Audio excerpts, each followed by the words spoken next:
Isa sa pinakakilalang mandirigma sa kasaysayan ng Pilipinas ay si Captain Jesus Antonio Villamor. Isang Filipinong piloto ng Philippine Air Force at isang alamat na humarap sa napaka-imposibleng labanan na may paninindigan para sa Pilipinas. Pero sino nga ba si Captain Jesus Villamor? Yan ang ating alamin sa ating kwento ngayon. Pero kung bago ka pa lang napadpad sa channel na ito, at kung gusto mo ng mga kwentong katulad nito, ay mag-subscribe ka na at huwag kalimotang i-like at pindutin ang notification bell para lagi kang updated sa mga kwentong kagaya nito.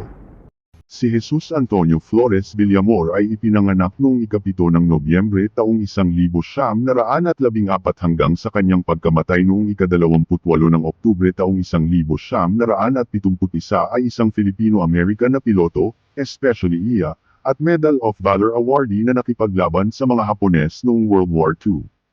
Si Jesus Villamor ay isa sa 6 na anak ng Associate Justice ng Korte Suprema na si Ignacio Villamor ng Bangued, Abra, at Mariquita Flores. Nag-aral siya ng Commerce sa De La Salle College na ngayon ay DLSU Manila sa Maynila, at umaasang makapagtayo ng negosyo. December 10, 1941, 2 araw pa lang noon matapos bombahin ng mga Hapon ang Pearl Harbor sa Hawaii. Lumipad agad ang mga Japanese bombers papuntang Luzon na sinamahan ng mga Zero fighters, ang pinakamabilis at pinaka-advanced na fighter plane noong panahon na yun, para isunod naman na bombahin. Ang panglaban ng Pilipinas noon ay ang lumang T-26 Peashooter. Bukod sa luma na ito, ay mas mabagal, mahina ang mga armas at kulang pa sa depensa o armor. Pero nang tumunog ang alarm, ay sumakay agad si Captain Villamor sa cockpit ng kanyang eroplano at lumaban pa rin kahit na ang kanyang eroplano ay luma. Habang papalapit ang malaking hanay ng Japanese bombers, nasa likod naman ni Captain Villamor ang 4 na Pilipinong piloto. 5 sila laban sa 12 dosenang kalaban. At bago pa man sila makaporma, ay biglang nagsilabasan mula sa makakapal na call-upon ang mga Japanese Zero fighter planes. Sobrang bilis ang kanilang mga eroplano na kayang umiwas, lumiko, at kaya humabol sa isang iglap lamang.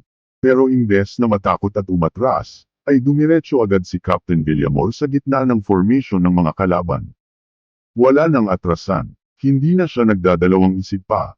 Binuksan niya ang Gatling guns ng kanyang eroplano at tinamaan niya ang isang Japanese bomber at bumulusok na bumagsak sa lupa.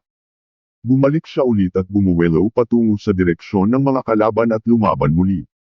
Hanggang pati ang mga Hapon ay nagulat sa tapang at husay ni Captain Villamor, kaya kinilala nila ang kanyang husay sa pakikipaglaban. Sa pangalawang araw ng labanan, ay pinangunahan ulit ang laban, hanggang pangatlong araw ay siya pa rin ang nanguna sa labanan. Sa 3 araw na sunod-sunod na labanan ay natalo niya ang mga Japanese formations. Kahit halos wala ng bala, may sira na ang kanyang eroplano, at kulelat sa teknolohiya. Sa ipinakita niyang husay, galing at katapangan ay sinabi ni General Douglas MacArthur ang katagang, "Captain Jesus Villamor is the Filipino who fought with the heart of a lion." Pero hindi pa dito nagtapos ang buhay niya. Matapos ang pagbagsak ng Bataan, ay nag-volunteer si Captain Villamor bilang spy ng Amerika. Tumakas ito palabas ng Pilipinas, at bumalik sa mga teritoryong okupado ng mga Hapon, sa pamamagitan ng submarine. At nagpatuloy sa pagbibigay ng mga intelligence report. At pagkatapos ng digmaan, ay ipinangalan sa kanya ang airbase na ginagamit pa rin natin ngayon, ang Villamor Air Base. Bilang pagkilala sa kanyang sakripisyo at kabayanihan sa pagtatanggol sa bansa laban sa mga Hapon. Namatay si retired Colonel Jesus Villamor noong October 28, 1971, sa Georgetown University, Washington D.C. sa United States, at inilibing na may mga parangal sa militar sa libingan ng mga bayani sa Fort Bonifacio, Taguig City, mga 2 kilometro mula sa Philippine Air Force Headquarters na pinangalan sa kanya.